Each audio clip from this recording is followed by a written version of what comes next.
ഇൻകാനത്ത് ഇല്ലാ സൈഹത്തം വാഹിദ. സൂറത്ത് യാസീനാണ് ഒരു ഇടിമുഴക്കം പോലെ ഒരു ശബ്ദം കേൾക്കുമോ? ആ ഇസ്രാഫീൽ സൂറന്ന കാഹളത്തിൽ ഒന്നാമത് ഊതിക്കഴിഞ്ഞാൽ എന്താ സംഭവിക്കുന്നതെന്നറിയുമോ?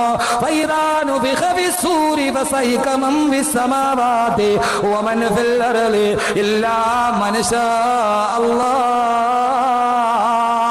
ഫൈദാനു ബിഖബിസ്സൂരി ഇസ്രാഫീൽ സൂറന്ന കാഹളത്തിൽ ആദ്യം ഊതിക്കഴിഞ്ഞാൽ ഫസൈക മൻ ഫിസ്സമാവാതി വമൻ ഫിൽ അർളി ഇല്ലാ മൻ ശാ അല്ലാഹ്. ഈ ഭൂമിയിലുള്ള ആകാശഭൂമിയിലുള്ള സർവ്വതും തകർന്ന് തരിപ്പണമാകുമത്രേ. എല്ലാം തകർന്ന് തരിപ്പണമാകാൻ തുടങ്ങും. ഈ ആകാശമില്ല, സൂര്യനില്ല, ഭൂമിയില്ല, ചന്ദ്രനില്ല, നക്ഷത്രമില്ല, താരാപഥമല്ല. അല്ലാഹു പറയുന്നു സൂര്യനെ ചുരുട്ടപ്പെടും. ഇസ്രാഫീൽ ഊതിക്കഴിഞ്ഞാൽ പിന്നെ സൂര്യനില്ല, സൂര്യനെ ചുരുട്ടപ്പെടും. ഇത് ശംസു കുവ്വിറ.